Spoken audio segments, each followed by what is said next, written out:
for willing to do this. No problem, of course. Because I noticed that you hadn't really done we hadn't really talked about earlier anime roles that I could see very much. So I wanted to have that opportunity. Yeah, sure, of course. So I could just start from the beginning.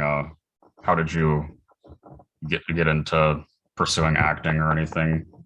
Yeah, of course. I started out acting very early. I was about 10 years old, and I did some local community theater, and was hooked from a really early age. All the other boys loved sports, and I never did, and it was never a thing for me. And I found myself just super attracted to being on stage and expressing myself that way. And yeah, I was hooked. It was this little world that I could own myself. Like all the other boys in my school knew every baseball player stat, and I knew who was on pretty much every cast recording of a musical. Yeah. And so I also figured out from a pretty early age I was gay. And so as I grew up, I went to school for theater, moved to New York, and early on in my time in New York, I think I'd only been there about a year. I was doing a musical in South Jersey, and someone I was in that show with, Leah Applebaum is her name. She said, "Hey, you'd be really good at voiceover if you thought about doing it." And I was like, I would love to do it, but I don't know how to get into it. And she passed my name along to someone, to Mike Center Nicholas, and I auditioned for him, and he was just starting out his studio as NYAV Post. Right. And so they started basically, like, I think Media Blasters at the time threw him a random thing to kind of test him out. And it was a show called it was like a half-hour show called Demon Fighter Kocho. Okay. Yeah. And he hired me on it. It was awful. But it was so fun because I'd never done this work. Oh wait, no, I'm lying. I skipped a piece. I totally skipped a piece. No, Leah introduced me to Alyssa Honeycutt at the time. She's now Alyssa Gordon. She hired me for Barbarian Moron, which was a Flash cartoon on sci-fi.com, Okay. that I played Barbarian Moron in. It was super fun. I did that with Lisa Ortiz. Lisa Ortiz introduced me to Mike Center Nicholas, and then I got cast in Demon Fighter Kocho. Media Blasters saw it and loved what he did with it, so they then started throwing him other series like Magic Users Club and Weiss Kreuz. So that's why I worked on those with him, and it kind of got me started in the industry. The credit list, it starts with all the Pat Labor stuff. Oh yeah, those I think just because those titles are technically older. Right. They got dubbed a little bit later in the US. But I worked on those with Alan Gus, who had a small studio on, I think, around 14th Street. And I remember going to record those. Very, very nice man, great director. But yeah, I did Pat Labor with him. I did a few other things with him. I might have done some adult titles with him. And yeah, but Pat Labor. And then I would go back and forth to Mike at NYAV Post, and he'd throw me other random things here and there. There was a movie I did with him called Weathering Continent. Yeah. That was really just, I couldn't believe it was only like a 60-minute film, because it was just this beautifully drawn, beautiful feature. And I got to play this shonen character that was a wizard, mystic. And whatever. Yeah. yeah, oh yeah. TA, yeah. And it was just so different from anything I'd ever done. Everything I'd done up till then was like, I'm a horny prepubescent teen, and I scream all the time. And this was just a very calm, very sedate, really like calming presence. So I worked really, really hard on that one because I just wasn't used to recording like that. But Mike's an incredible director, so it was just a lot of fun to do. I ended up doing other things with Mike in there too. Like I was the casting director for Weiss Kreuz for a while. I was the casting director for Jungle Emperor Leo, that I did with him, where I played Mr. Lemonade. And we got to work with with Maddie Blaustein there as well, who was just brilliant. She was the voice of Meowth, and passed away several years ago, but wonderful, wonderful voice actor. But yeah, it was those early days were something. We were actually casting Jungle Emperor Leo while when the blackout happened in New York in 2003. And I was just like, it was just me and Mike stuck in the studio for hours on end. Like, what do we do now? There's no power. But it was a blast. We had a great time. And did you kind of take to dubbing easy, or was it hard for you? That's a really good question. I think I took to it pretty easily. Mike, especially in those early days, was like very much a perfectionist. He probably still is. I haven't worked with him in a while. So like we spent a lot of time getting things, 100% right. And he's an actor. So like if you're an actor, you don't want to hear the director say, tell me exactly how to say the line. You want the director to say, hey, here's how you can motivate it better. Here's the things you should be thinking. Here's what's happened in the scene leading up to this. So you better understand how this line should be read. A lot of directors don't do that and don't take the time to do that, and they just say, just read it like this, and they read it and you just read it back. That's not acting. That's being a parrot. Mike is so amazing at like getting a great performance out of you because he's giving you those motivations. He's making you understand the character and the role. But I took to it well, I think mostly because of Mike's guidance there, and also because my background was in musical theater, and we're already on stage. You already have to be a little bit bigger than normal, so kind of amplifying someone for voice acting is a little bit easier. It's easier to make someone get smaller than it is to get someone to be bigger, if that makes sense. So like if someone comes into a studio and they're used to acting in films, they're talking here all the time, and this is this, and not every voice is like that for an animated feature. Like a lot of the characters I was playing were like crazy, out of the box, silly characters. So I do a lot of screaming, and like getting someone who's used to talking like this all the time is a lot harder to get them to think really big and really broad. Whereas if you're a musical theater actor and you're used to jazz hands, it's a little different. So I think that's why I took easier to it.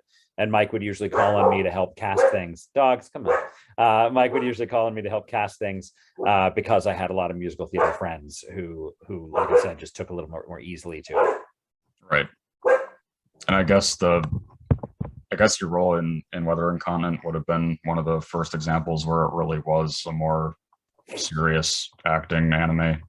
Yeah, more subdued. There was a lot of that in Weiss Kreuz as well. A lot of like just I thought it was going to be a lot sillier when I first heard the premise. That it was a bunch of guys who by day owned a flower shop and by night were hired assassins. I was like, oh, they're all gay, yay! And he was like, no. And so that was but like Omi had a lot of internal struggles, so there was a lot of those very serious scenes and a lot going on with him, a lot of silly too, but then TA and Weather Incontinent was a lot more serious. And then along those same lines, I think was there was a series called El Cazador De La Bruja that I did at Funimation several years later, where I played LA, who was like just evil guy, and but everything was a whisper, and it was hard to do, but like super fun to play a bad guy. The only other played like one other like real bad guy, which was on F-Zero for Funimation. Not Funimation, for F-Zero. F-Zero was for Fox for 4Kids. So that was my first TV series, and it was short-lived, but I played Zoda on that, and it was just completely bonkers, and so fun to do. But yeah, very different villains. Well, I know that the female lead in Weather Incontinent 2 was Veronica Taylor. So were you guys friends? Yeah. She's wonderful. I haven't seen her in a lot of years. But no, we'd hang out a lot. She's great. And it was her and Mark Durazen, Yeah. just uh, awesome people and super talented folks. I've ended up in a few titles where I'm like, oh, okay, these are my co-stars. This is crazy and cool. Mhm. The other one was Kizuna, which was one of the first Yeah. yaoi titles that had been ever been dubbed in the US, I think. Yeah. Um, and it was me, I was the lead, and then my boyfriend was Dan Green. Mhm. And then the guy who was like super into me and chasing me around was Mike Sinder Nicholas. Yeah. So that was a pretty fun role to play. I haven't talked to a whole lot of other voice actors that have done yaoi series. I was wondering if is the approach to that any different, really, or no? Is it more Um, serious or? I mean, I loved it. I mean, for me, like I said, it was the first. I'm pretty sure it was the first yaoi title ever dubbed in the U.S. And it was only, I think, 3 episodes or something. It was short, Right. Yeah. but I it was interesting because the wife of the studio owner, I think it was Central Park Media at the time that was producing it. She was Japanese, and she had like a sit down conference with me before I started recording and said, it's very important to me that you know that these men are not gay. And I was like, yeah, they are. Yeah. Meanwhile, Tom Whalen, who's directing it, is standing behind her, like, don't say anything. Knowing I'm also an activist, he didn't want me to lose the role. But yeah, it was very interesting to me that her mindset was very, and the approach was very much, these are not gay people, they're men who happen to have sex with men. I'm like, that's literally gay people. Yeah. But there's still a lot of shame there. There's still a lot of shit that's attached to being gay. Mhm. So we played it. I played it gay. I played it myself. It's a super macho masculine character, who's like a judo champion, and who happens to be in love with another man and is gay and is chased around by another man. And I remember the story being like at times very romantic. I'm like, Yeah. so I was, for that reason, I was super proud to be in it, to actually play a gay character, because I think representation is really extraordinarily important. I grew up not having any gay characters in the media. Right. The only gay characters I saw growing up were coded. So like you knew they were gay, but like no one ever said they were gay. So it was, Scar in The Lion King. It was not even Jack and Will and Grace. That was out and proud, but that was after I was a little bit older. But basically any Disney villain is Yeah. coded gay. And everyone else was like, there'd be the neighbor on some sitcom that walked out wearing a caftan and clutching a kitten, and that was like, oh, you're the neighbor, you're the gay neighbor, that's what that is. But like they never actually said it. So being able to play an openly gay character, even in an animated feature, was just really kind of affirming for me. Mhm. And yeah, on that same topic, when Magic Users Club came around, did you want to be Yabaratsubo instead, or? I didn't know, honestly, I didn't know the series at all. Okay. I auditioned for it. I read several different roles, and I got Takeo pretty much right off. I don't honestly remember the audition process for that so much. I wonder if there was an audition for it, or if Mike just called me after having done Demon Fighter Kocho. I don't recall, because it was a very long time ago. That was like 25 years ago. Yeah. So yeah, I don't, but I remember doing it. Like I wasn't right for Abaratsubo. Like vocally, Yeah. I wasn't a good fit. And Takeo, like I felt like I was a really good fit for, because I could do the hyperactive horny kid. Mhm. And it was fun though. It was also fun being in a series where like there was a character who was clearly gay, Right. especially at that time in 2000. There was still not really happening. Certainly not in anything animated I'd ever seen. Right. Well, because that was the whole problem too with the first dub of Sailor Moon. About Right. yeah, that was the whole issue with that. Yeah. And even it happens now. It happens today. I remember there was some drama um around Yuri on Ice. Is it Yuri on Yeah, Ice? Yeah. yeah, Where like the creators were like, no, you can't talk about these characters being gay. And they're like, they couldn't be gayer. right. So there was a lot of pushback from the studio and the actors in it about that. I don't know if there was any resolution, but I know there was drama around it. Hmm. I didn't get it out, but I actually have a cell of Abaratsuba and Oh, Hale from the beach episode of the you OVAs. you own that? Yeah, it's in the closet. I didn't get it out, but yeah, That's amazing. I love that. I have a few drawing. I think I have one cell from it, and I think I have a drawing, like a couple like of the sketches from early on. That's also cool. It's cool to be able to collect that sort of thing. right, Uh, yeah, I have some from Jungle Emperor Leo, which is even like that's cool because it's Tezuka. yeah, That's pretty exciting to have. I have one or two from Kazuna of like my character clearly in the middle of sex. So that was yeah. fun. Every once in a while, I show up on eBay and I jump in. That's cool because I mean I've talked to a few people who also own production art of characters they play, but I mean some people it's funny like they don't even know that you can even get them from anime.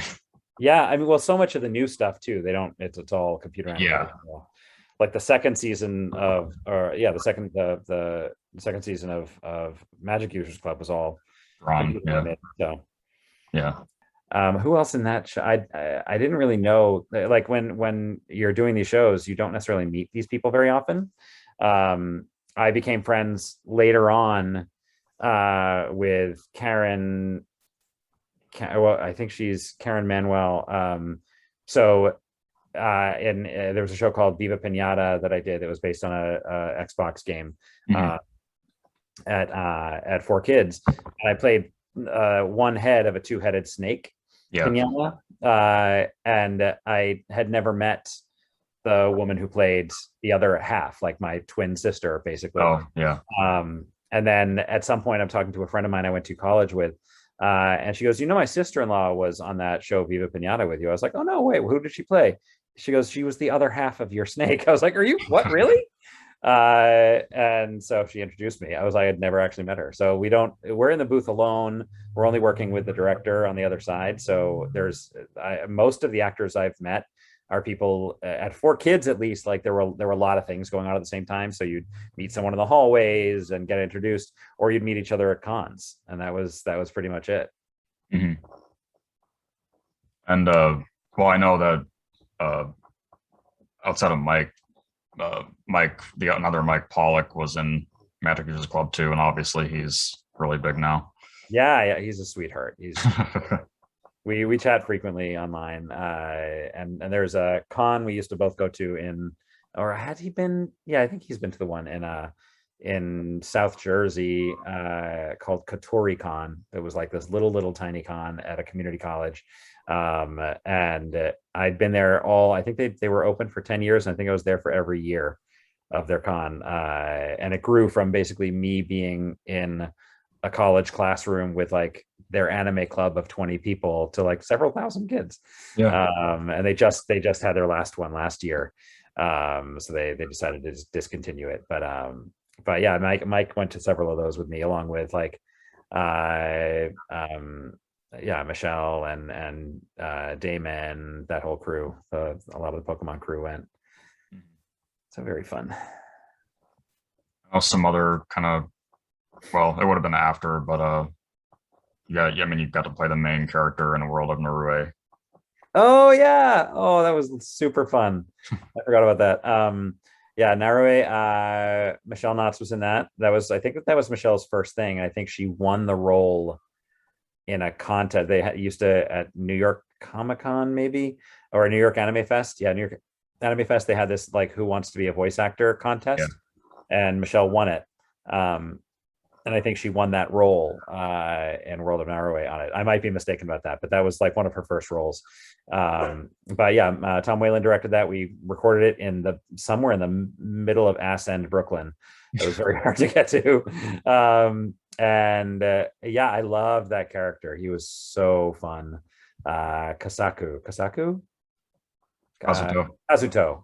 Yeah, God, Kazuto, Kasaku was someone else. But yeah, Kazuto and Narue, that was a blast. And it was shortly thereafter we did a much lesser known series called Arcade Gamer Fubuki, Yeah. that I maybe like 4 people have ever heard of. And that was like in that same studio in the middle of Brooklyn. But yeah, you're bringing up like very old memories for me right now. These are all like 20-year-old memories. It's weird. It was the same thing when I talked to Tara Sands just like a week ago. She didn't really remember any of these. Yeah, and I love Tara. Tara, we did a performance or a reading and a recording of a musical together called Like You Like It, that was As You Like It, as a rock musical set in a mall in the 80s. Oh. And there's like one duet we have because like I'm chasing her, and then she hates me and doesn't want to have anything to do with me, and then like the magic of this shopping mall makes her start like becoming attracted to me. Yeah. Like this super nerdy guy. But that was super. She's amazing. She's such a brilliant performer. I love her. And since Crispin Freeman was around at that same time too, did you know him very well? Or I didn't. I did. I think wasn't Crispin in LA? he started in New York and then he moved to LA. I don't. I mean, I probably worked on something with him. I don't know, but I don't recall ever actually meeting him. I think I maybe met him at a con Okay. later down the road. But I knew Liam O'Brien. Yeah. Liam O'Brien was the best friend of my first New York roommate. Okay. And I was in voice acting before him, and I remember I think he was really what's the word, insistent upon getting auditions. So he would send resume and recording to all these casting directors. And at one point, one of the casting directors was like, "Do you know this guy? Because he sends me things nonstop." I was like, "Oh yeah, he's friends with my roommate." And I was like, "You totally call him in. He's a sweetheart, nice guy." And that's I doubt that I had anything to do with his meteoric rise, but no, he's a really nice guy. I can't name anyone in the industry that I'm like, oh, that person's an asshole. Right. No, there's one. Yeah. One, but I'm not going to name him. I mean, we already know. Yeah. Yeah, we know. I'm not subtle about it. But yeah. Yeah, I try to focus on, well, I mean, a majority of the series I watched that were dubbed, they were dubbed in LA, but I've focused, yeah, I like to focus on Canadian dub people and just all around. So Gundam Wing at the time, yeah, at Anime Boston. It was the very first Anime Boston. They were expecting like 2,000 people and they ended up with like 40,000 or something. It was completely batshit. right. But I ended up befriending Kirby Morrow at the time, and Kirby Morrow and I had this brilliant, like basically like an afternoon long date. Kirby Morrow was utterly straight. We lost him recently. Yeah. But he was just this sweetheart. I flirted with him shamelessly, knowing he was straight, but still it was like, "Hi, you're cute." And he was like, "Let's go out." I was like, okay. And so we went to the New England Aquarium together. We got lunch. We wandered around Boston and got to know each other. Just an absolute sweetheart of a man, and just a huge loss. But Brad, I also met then, and I've been at a couple other cons with Brad too, and just an enormous talent and such a sweet guy. I hope you get to chat with him, and please tell him I love him when you talk to him. Well, I actually did. It was a while ago, but I did talk to Mark Hildreth, who was Hero on Gundam Wing. So yeah, I think he was at that con too. Yeah. It was basically me and the cast of Gundam Wing. Yeah. And maybe Erica Schroeder. There was someone else there too. I don't remember. Another cool role that you had, it was a guy that kind of looked female in Narutaru. Shadow Star. Oh yeah, I forgot about that. Yeah. Well, I had an. What did you say about it? Sorry, I missed it. It was a guy that looked very. It was like a Bishonen thing again, but it was even more so than Weathering Continent was. Oh yeah.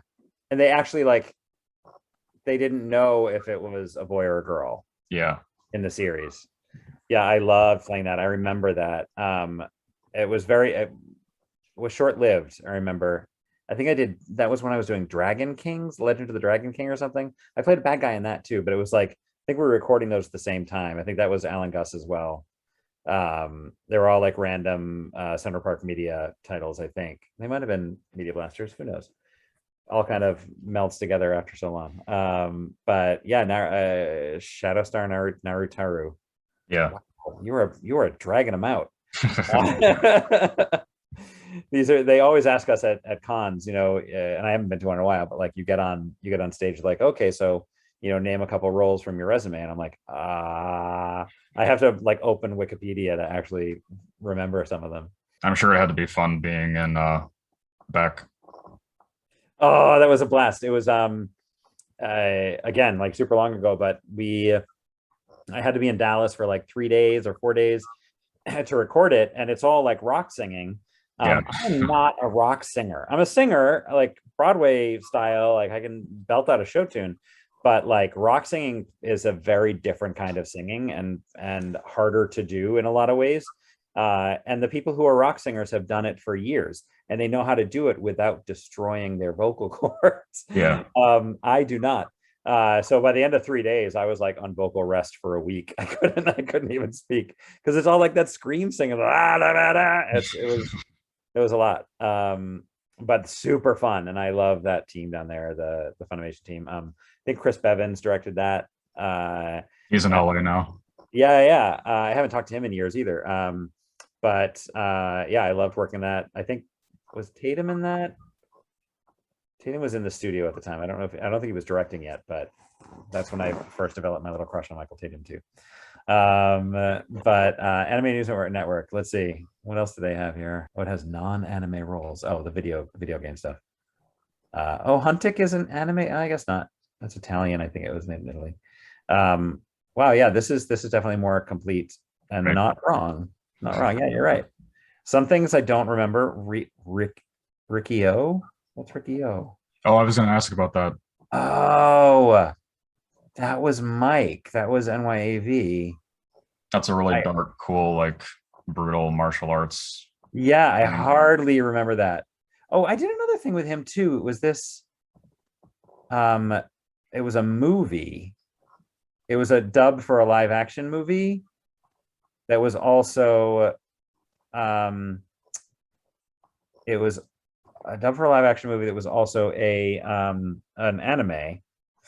I'm pretty sure it's the same yaoi. GTO, great teacher. Oh, yeah, Onizuka. That's yeah.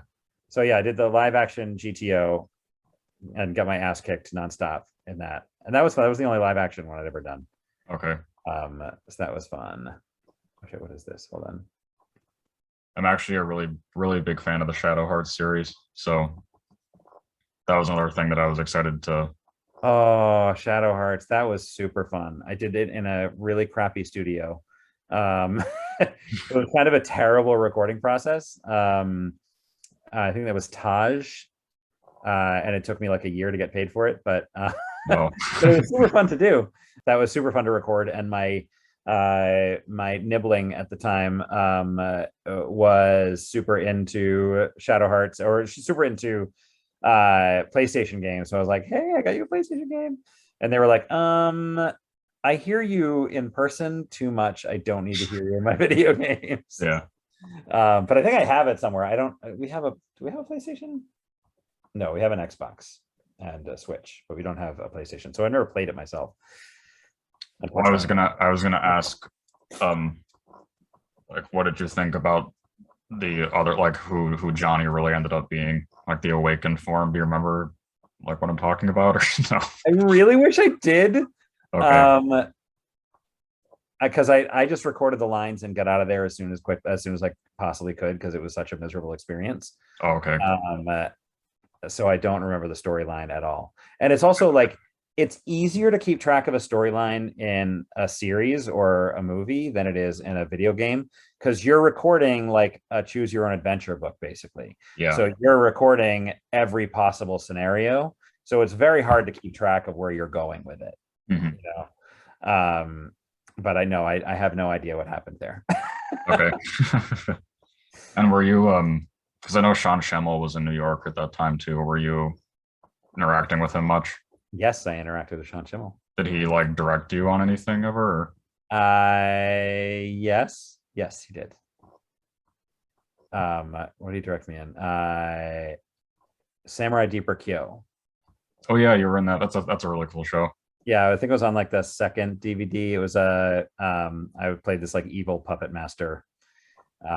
So he directed me, and then frankly, Mike Sinterniklaas redirected me in it. Okay.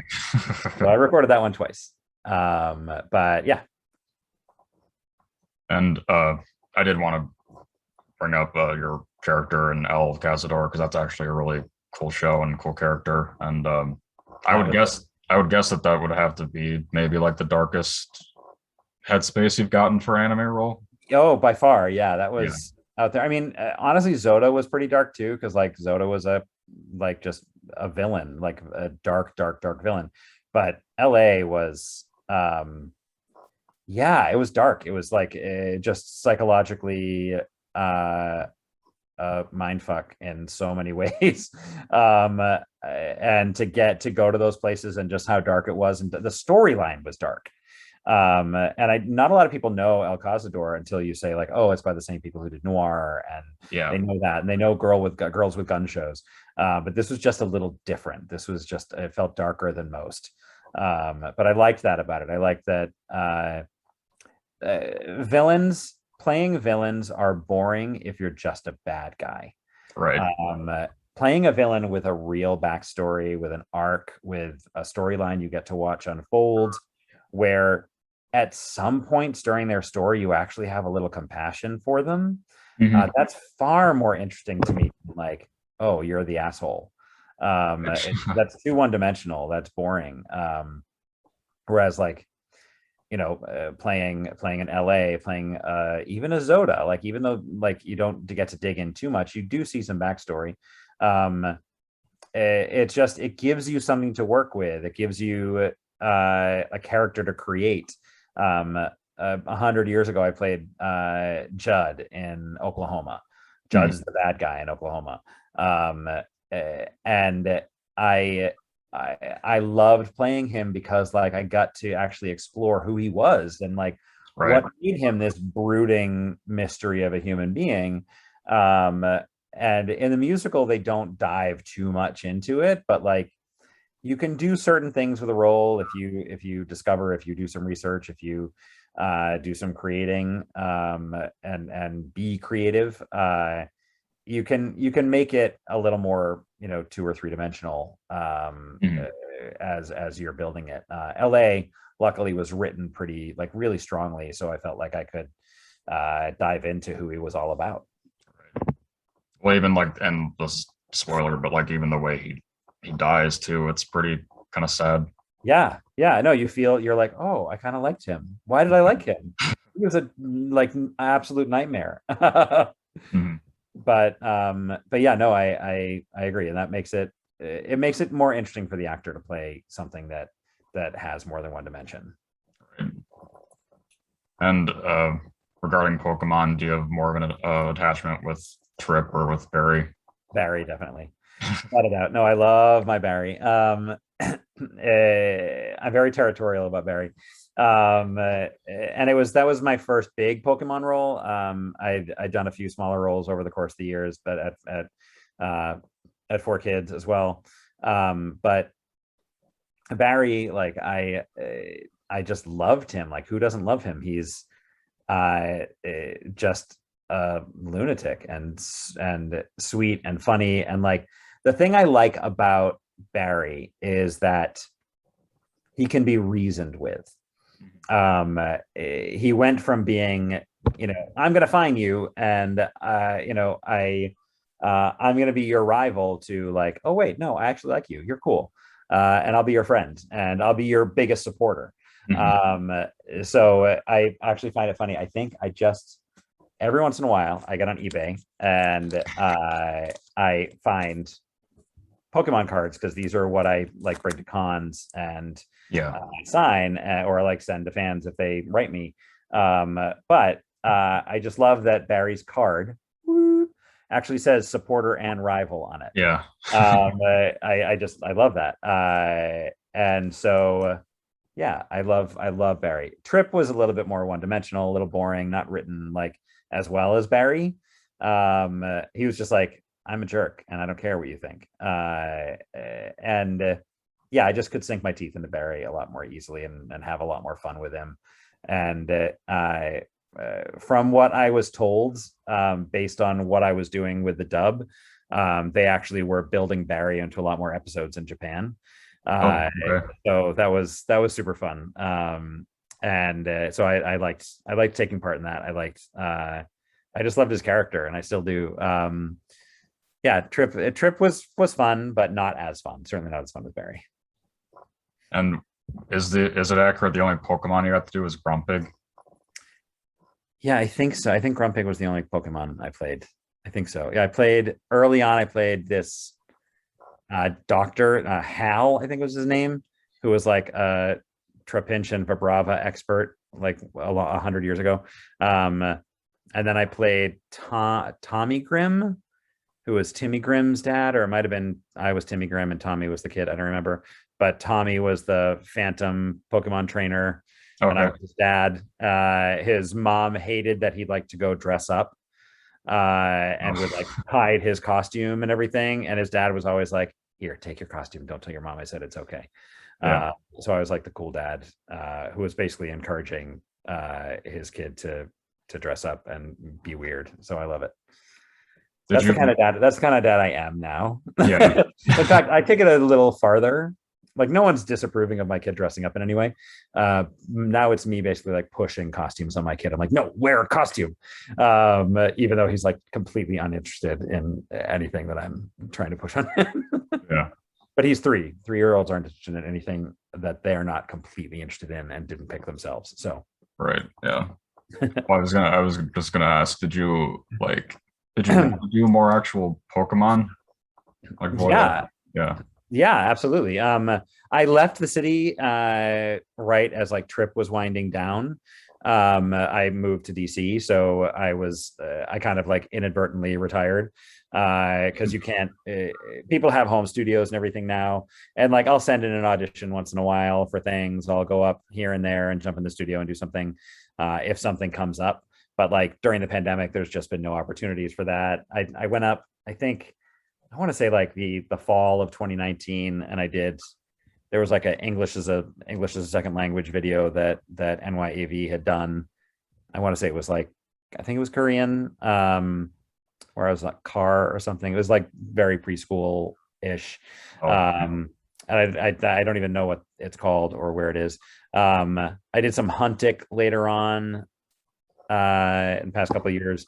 But yeah, just a few things here and there with NYEV. I think I did some background voices on Gundam Seed, I think, because I happened to be in the studio and in town, and I think I worked with Carrie, Carrie Kiernan, who I adore, who's one of my favorite people in the yeah. world.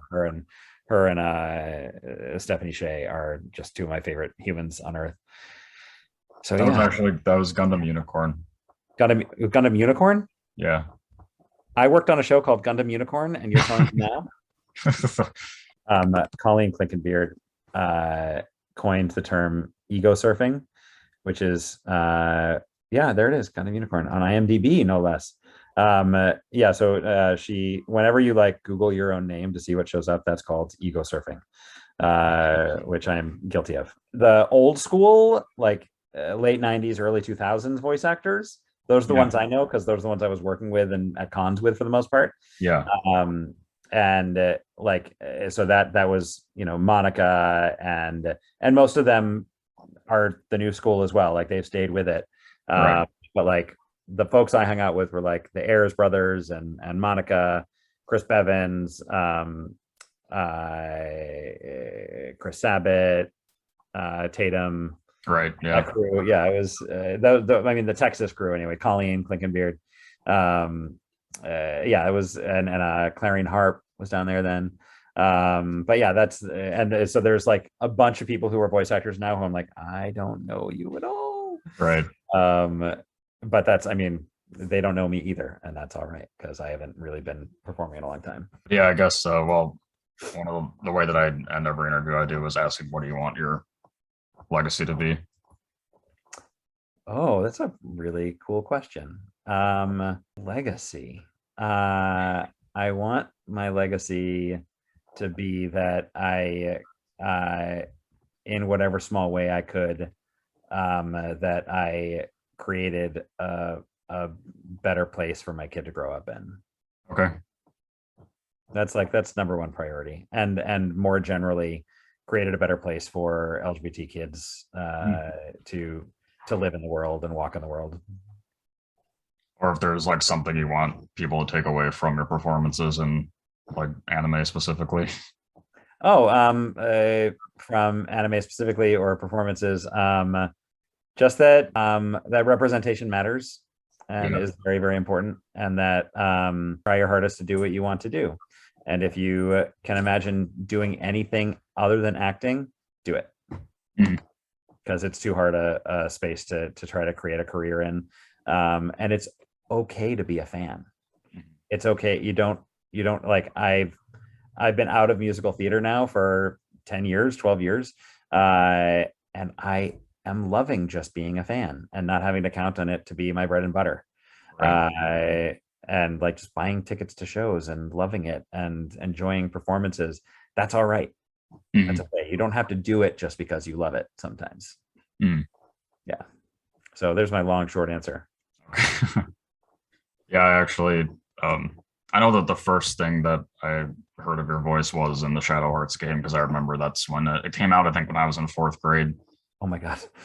I was renting it from I was renting it from Blockbuster. And keep going. Just keep going. Yeah. I think I was like in sophomore year maybe when I discovered Magic Users Club. So that was the next thing. I just started going back and paying attention to credits and with like voice actors in general. So I started doing that with cast recordings with musical theater. I would recognize a voice and I'd be like, wait, is that the same person who was in that show? Yeah. And I was like I said, I was able to own that little world. I understood as much as I could about it and loved every second of it. So keep doing it. Keep up the great work. And I thanks for asking me to be interviewed. I'm sorry it took so long to get in touch with me and chase me down. No, it's okay. I can once I have it up too, I can obviously send it to you and everything. Sure, I'll share it around. Thanks. Okay. All right, we'll talk to you soon. Thanks for talking. Yeah, bye. Bye.